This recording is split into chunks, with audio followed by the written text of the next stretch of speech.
And now, a word from our sponsor, SpyCloud, the cybercrime analytics leader. SpyCloud disrupts cybercrime by telling you what criminals know about your business and your customers, so you can take action to prevent ransomware, account takeover, and online fraud. SpyCloud constantly recaptures and analyzes new data from the criminal underground, including credentials, cookies, and PII siphoned from malware-infected devices.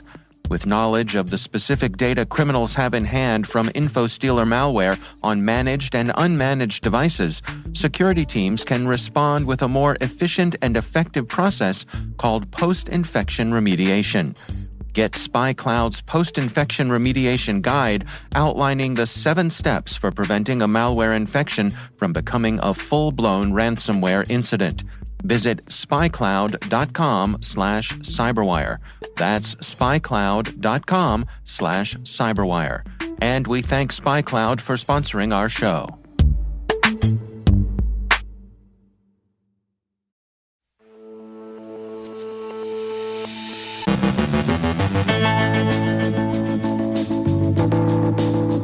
How do the North Koreans get away with it? They do run their cyber ops like a creepy startup business. A spoofing vulnerability is discovered in Windows CryptoAPI. Python-based malware is distributed via phishing. macOS may have a reputation for threat resistance, but users shouldn't get cocky. Some DevSecOps survey results show tension between innovation and security. Russian hacktivist auxiliaries hit German targets. Tim Starks from the Washington Post Cyber 202 shares insights from his interview with Senator Warner. Our guest is Keith McCammon of Red Canary to discuss cyber accessibility and private sector support for Ukraine's cyber defense.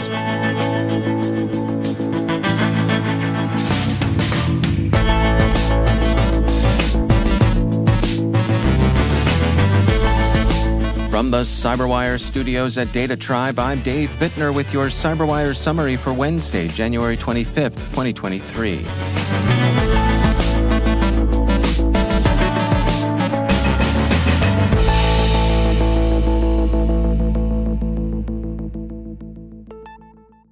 Akamai this morning released research detailing their analysis of a critical spoofing vulnerability, CVE 2022-34689, affecting Windows CryptoAPI. The vulnerability allows for malicious actors to feign a genuine entity's identity and perform certain actions. According to Microsoft, this vulnerability allows for attackers to spoof their identity and perform actions such as authentication or code signing as the targeted certificate. CryptoAPI is the primary Windows API handling cryptography, particularly certificates. Akamai says exploitation has 2 primary steps. In the first, malicious actors take a legitimate certificate, modify it, and serve the modified version to the victim. The second phase involves creating a new certificate whose MD5 collides with the modified legitimate certificate and using the new certificate to spoof the identity of the original certificate's subject. The vulnerability, though rated critical, was only given a CVSS score of 7.5. Researchers attribute that rating to the limited scope of vulnerable applications and Windows components in which the vulnerability prerequisites are met. Securonix describes an attack campaign that's using a Python-based remote access Trojan dubbed Pyration. Securonix observed the first version of Pyration in August 2022, and the malware has been updated several times since. The rat is distributed via phishing emails written in English containing malicious zip files. The zip files contain LNK files disguised as JPEG images showing a UK driver's license. The researchers believe the campaign is targeting users in the UK or other English-speaking countries. After installation, the malware can carry out a wide variety of malicious activities associated with other rats, such as keylogging and data theft. BlackBerry has released its quarterly threat intelligence report for the fourth quarter of 2022, looking at various threats facing desktop and mobile devices. The researchers note that while macOS is often viewed as being more secure than other operating systems, users frequently install malicious or unwanted software on their Apple devices, stating, During the 90-day reporting period, the malicious application Doc2 Master was the most seen threat on macOS. BlackBerry researchers noted that a whopping 34% of client organizations using macOS had Doc2 Master on their network, where it was found on 26% of their devices. BlackBerry hasn't forgotten Windows, in case you're wondering, and their study is no means a hit piece on macOS. Windows systems have their characteristic threats too. BlackBerry found that Redline was the most active info stealer targeting Windows systems. The point is, perhaps, that no operating system or the applications built for it can be proof against incautious users. Caveat clicker, as the Romans would have said if Nero had the internet. Dynatrace has published a study looking at the challenges of maintaining security during DevOps processes. The survey of 1,300 CIOs and senior DevOps managers found that over a third of respondents are forced to sacrifice code security to keep up with the demand for faster innovation. A few of the other findings they list: 90% of organizations say digital transformation has accelerated in the past 12 months. 78% deploy software updates into production every 12 hours or less, and 54% say they do so at least once every 2 hours. DevOps teams spend nearly a third of their time on manual tasks involving detecting code quality issues and vulnerabilities, reducing the time spent on innovation. 55% of organizations make trade-offs between quality, security, and user experience to meet the need for rapid transformation. And 88% of CIOs say the convergence of observability and security practices will be critical to building a DevSecOps culture, and 90% say increasing the use of AI ops will be key to scaling up these practices. The tension between competing goals is familiar. All managers want it faster, cheaper, and better. Maybe start the process by picking two. Reuters reports this morning that Killnet responded to the German government's decision to supply Leopard tanks to Ukraine by hitting a range of German sites with distributed denial-of-service attacks. They were generally brief in duration and amounted to little more than a minor nuisance. Germany's BSI cybersecurity agency said, "Currently, some websites are not accessible. There are currently no indications of direct effects on the respective service, and, according to the BSI's assessment, these are not expected if the usual protective measures are taken." So, Killnet's got some script kiddies. The Leopard has a 120mm smoothbore. Our hybrid warfare desk thinks that the latter is likely to prove more disruptive than the former. Kyiv has often acknowledged the contribution private sector corporations have made to its cyber defense and IT resiliency over the course of Russia's war. Computer World has an account of how one company in particular, Microsoft, has helped. The assistance rendered has been, the piece argues, both principled and the working of enlightened self-interest. Computer World says, Microsoft isn't just trying to help defend a country under siege from an aggressive, more powerful neighbor. Russian cyber attacks against Ukraine can also get loose in the wild and do damage to enterprises and organizations that rely on Microsoft technology. Russia could also deliberately target private companies with those attacks. By helping Ukraine, Microsoft also helps its customers, and it happens to be good PR as well. Russian cyber attacks against Ukraine had gotten loose in the wild even before last year's invasion, with NotPetya being the most prominent example. Microsoft has provided both threat intelligence and the sort of hardening and resiliency that have helped Ukraine keep its networks up and running. Computer World summarizes the effects, stating, Ukraine has so far defeated Russia in the cyber war. Russia's once feared hackers threw everything they had against Ukraine, including trying to shut down the power grid, disable government networks, and kill satellite communications. They failed every time. In full disclosure, we note Microsoft is a CyberWire partner. CISA yesterday issued 2 industrial control system advisories. As always, users are counseled to apply updates per vendor instructions. And finally, whether you're in San Jose or Sinanju, it's the same jading story. As Proofpoint puts it in the study they released this morning about a North Korean APT, TA444. A startup is a startup, whether you're a cool disruptor or an uncool grifter. North Korean state-run threat actors are distinctive in that they're at least as focused on stealing money as they are on stealing information. Proofpoint explains, TA444, which overlaps with public activity called APT38, Blue Narov, Black Alicanto, Stardust Colima, and Copernicum, is likely tasked with generating revenue for the North Korean regime. Pyongyang's chronic financial hardship is the function of a failed economy, one kept down by global odium and international sanctions. So the regime turns to cybercrime to help keep itself together, able to buy the expensive stuff that, for example, a nuclear weapons program needs. Recently, TA444 has turned its attention to cryptocurrencies, selecting its victims and shaping its fishbait to suit the victim's probable susceptibilities.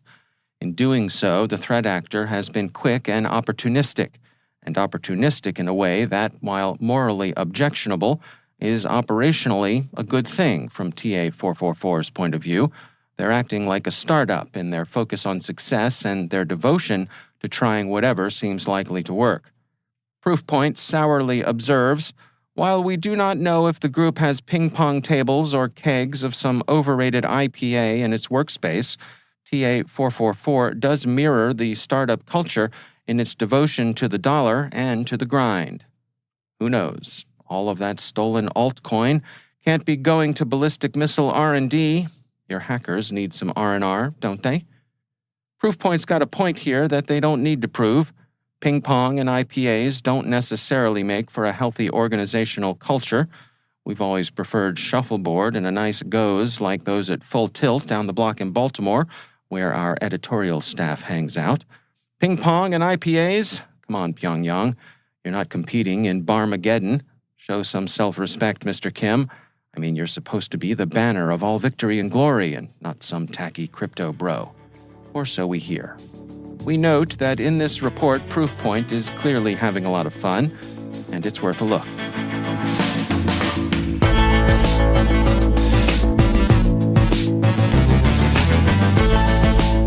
Coming up after the break, Tim Starks from the Washington Post Cyber 202 shares insights from his interview with Senator Warner. Our guest is Keith McCammon of Red Canary to discuss cyber accessibility. Stay with us.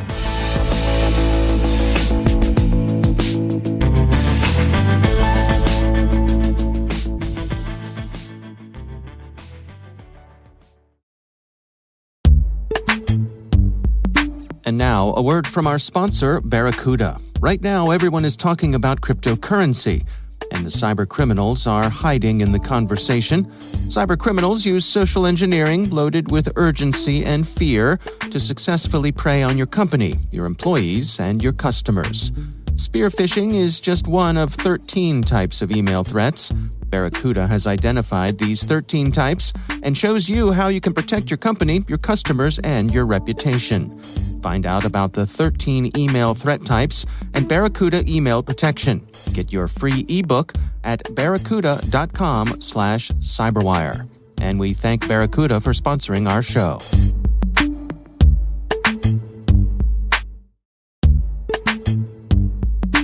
And now, a word from our sponsor, Strata. With multi-cloud, your apps and identities are distributed, making them hard to manage and secure. Strata takes all of your existing identity systems, integrates them into an identity fabric, a universal way for all your IDPs to work together. Never refactor your apps again. Never get locked into your IDP with one-to-one connectors. Identity orchestration helps you solve your biggest IAM problems, even the messy ones you thought were unsolvable. Bring Strata any IAM use case, like modernizing legacy apps to use passwordless authentication, hot switching between IDPs, or enabling identity operation resiliency. Strata's flexible, lightweight, and distributed architecture software is designed to extend the value of your identity infrastructure, no matter the complexity or scale. Share your time on a discovery call, and Strata will send you custom AirPods Pro.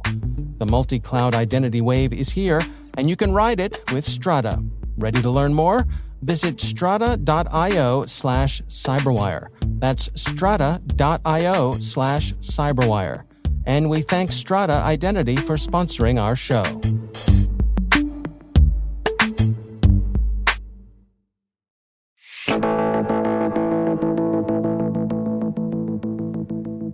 Many small companies simply don't have the resources to hire dedicated cybersecurity staff. And while there are many options available for them and plenty of offerings for them to consider, there's still a significant gap when it comes to cybersecurity accessibility. Keith McCammon is CSO and co-founder of security firm Red Canary, and I checked in with him for insights on the cybersecurity haves and have-nots. We're doing better than we were. I'm very much an optimist when it comes to like accessibility of security solutions, and I'd say even security of software and platforms is far better than it was when I started doing this 20 some years ago. Platforms are more secure by default. I think we're starting to understand what works and the types of controls and changes that have like the broadest impact.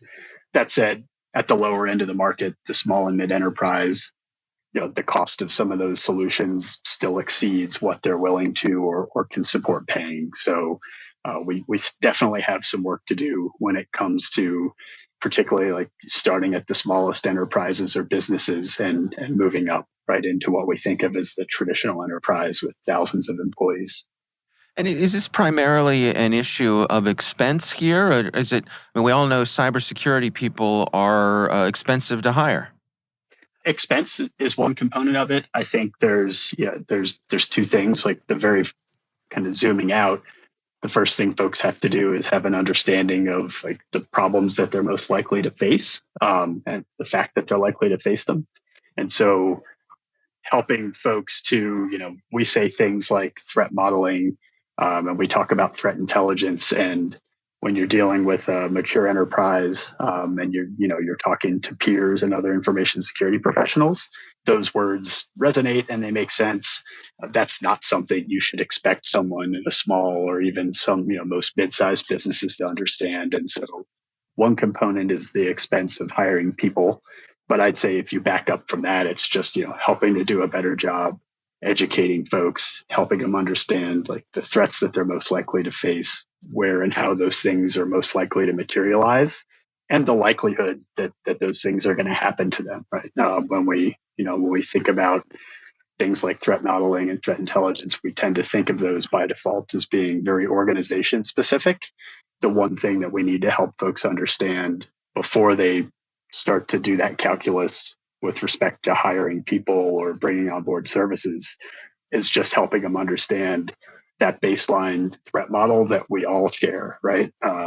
Ransomware has been a great equalizer there. And you can, it's pretty fair to say that virtually every business of any meaningful size is now equally likely to be the target of a ransomware attack. And so just helping folks understand that, helping to simplify some of those concepts, and helping to educate, I think is the first step. And then at that point, folks are in a position to make a well-informed decision in terms of investing, whether that's in people, technology, services. And how do you envision that sort of outreach taking place? How do we reach these folks who need these services and this information? I think when it comes to helping smaller and mid-sized enterprises in particular, reaching them is always going to be a little bit more difficult. They typically aren't seeking out this information unless they've already got someone on staff from a technology or security standpoint who's starting to look ahead and really kind of pushing that agenda and helping to kind of drive that understanding. So it's equal parts good and bad news, but the prevalence of attacks like ransomware, business email compromise, things like that, just the media coverage of them in general means that I think there's a baseline like level of awareness now in smaller and mid-sized enterprises that didn't exist before. And that's despite the fact that it's obviously a negative consequence when those things happen. The fact that we're starting to talk more openly about them is positive. And I think in particular, where that's materializing and how we're reaching them, sometimes in a roundabout way, the obvious efforts, things like community outreach, local user groups, information security organizations, particularly those at the local level, where they're bringing folks together, setting up events, conferences, things like that. Those are all good mechanisms to get folks who are interested access to the information and the people that can help. On the business side, I think what we're seeing now, which is also a positive outcome or a silver lining, is that boards, CEOs, legal counsel, and folks like that, they're starting to ask more questions about cybersecurity readiness and whether the business is prepared to detect and respond to the cyber attacks that are most likely. And so that's, for better or worse, I think that's how those two angles of attack through community outreach, and I'd call it, grassroots or bottoms up efforts to educate and share information, coupled with media coverage, things like the impact of ransomware on cyber insurance and some other, like those other activities or those other, like that other educational motion or information sharing motion. That's how we're reaching more of the business folks, particularly in those small and mid enterprises than we were before. That's Keith McCammon from Red Canary.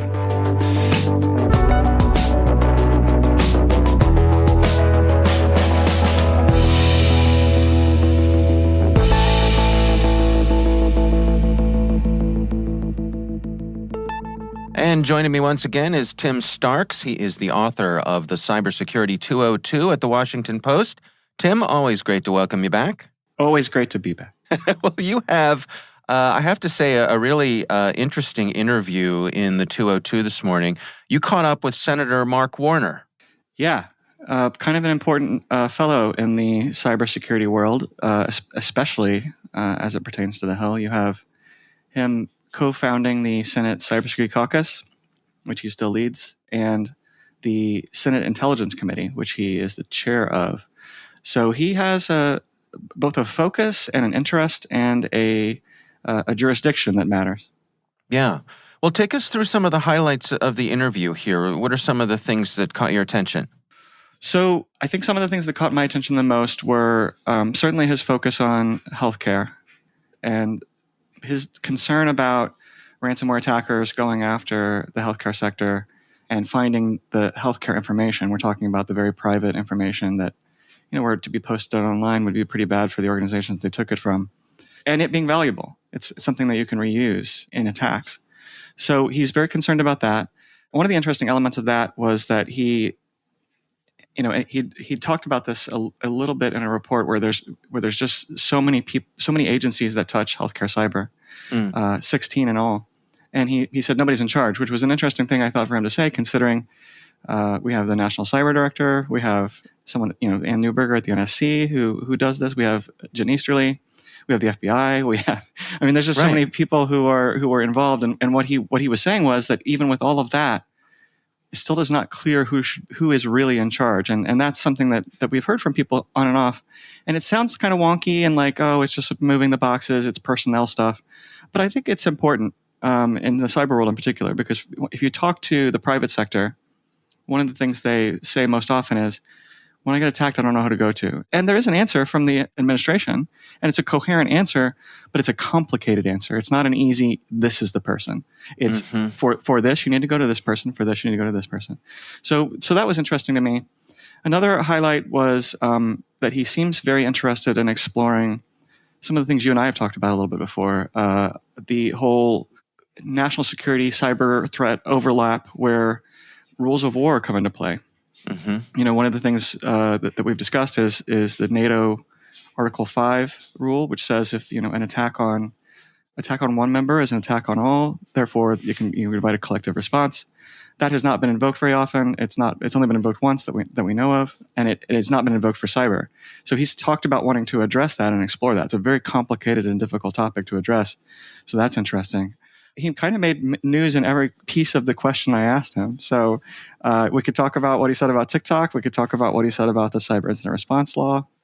Yeah, let's start with TikTok here. I think he had some interesting things to say. Yeah, he's been one of the Democrats who's been pushing the notion of a potential full ban on TikTok, or at least a ban on using it in the government, exploring ways to limit it. He has been one of the leading voices on the Democratic side for that. first off, he's not as concerned anymore about the privacy point, and I think that's a valid thing to back off of. It's not that there aren't privacy concerns about TikTok. It's not that there aren't privacy concerns that people should have or not have about the China ownership. But in a lot of ways, the privacy piece of what's potentially upsetting about TikTok is not a lot different than the piece for Facebook or Twitter or any other social media platform. He was saying that and this is something that we've actually seen from a number of TikTok critics. They're moving in this direction. They're concerned about the way TikTok controls messaging, and the fact that if China owns it and they're sending one message to China and another message to the U.S., that's something that he's concerned about. But I think potentially the most interesting policy ramification of what he said about TikTok was that he's not so sure that the Committee on Foreign Investment in the United States, which is this multi-agency committee that decides what happens when someone from another country tries to put a significant investment in a U.S. company, he's not sure that that's equipped to handle some of these national security / cyber concerns, like TikTok, like Huawei, like Kaspersky was another one he mentioned. So if he's looking at a mechanism that is different than CFIUS, which we've had for a very long time in this country, that could be a very interesting policy development too. Yeah. Real quick, what did he have to say about the cyber incident notification law? Yeah, he was one of the first people who put out the idea that we needed, this is after SolarWinds was such a big deal. He was one of the first people to put out the idea that we really need to have a way for companies to be mandated to report when they get hit by a major hack. And he had put some very strict terms on this. He was thinking of like 24 hours. He was including companies that weren't just companies that got hit, but companies that were incident response companies that were helping those companies. And a lot of that got cut, even though, again, he was one of the originators of the idea. And he was disappointed. He indicated his disappointment with that and how that worked out. Another thing he said was that he did not like the amount of time that it would be required to enact that into law. The law was passed in 2022, early 2022, and there is an approximately 3-year period of rulemaking that actually will make it go into effect. And he mentioned he was concerned that it might string out for longer than that. If you follow the federal government, occasionally don't meet their deadlines on things like this. So I think that's what he was getting at. He said he didn't want this to last 5 years, and he talked about maybe we can see about going back and revisiting this in law. I don't know if there's going to be enough momentum for him to do that, but it's an interesting thing that we should keep an eye on because, as he said, if there's another big major, he actually used holy heck. I don't know if that's a Virginiaism. But he said if there's another holy heck moment like that, like a SolarWinds or like a Colonial Pipeline, he's not sure that people are going to be happy with this thing still being gestating. Yeah. Well, it's an interesting interview, and I do recommend folks check it out. It's over at the Cybersecurity 202 at the Washington Post. Tim Starks, thanks so much for taking the time for us today. Always. Thank you.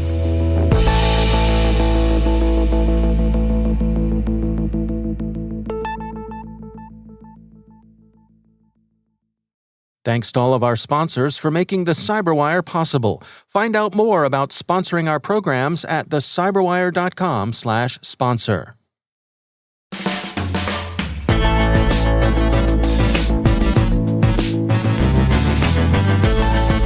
And that's the CyberWire. For links to all of today's stories, check out our daily briefing at thecyberwire.com. The CyberWire podcast is a production of N2K Networks, proudly produced in Maryland out of the startup studios of Data Tribe, where they're co-building the next generation of cybersecurity teams and technologies. This episode was produced by Liz Irvin and senior producer Jennifer Iben. Our mixer is Trey Hester, with original music by Elliot Peltzman.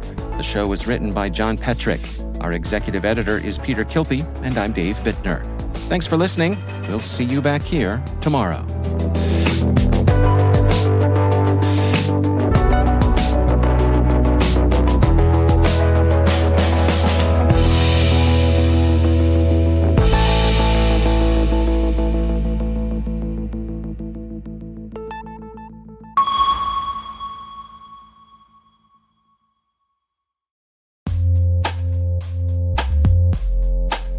Hey everybody, Rick here.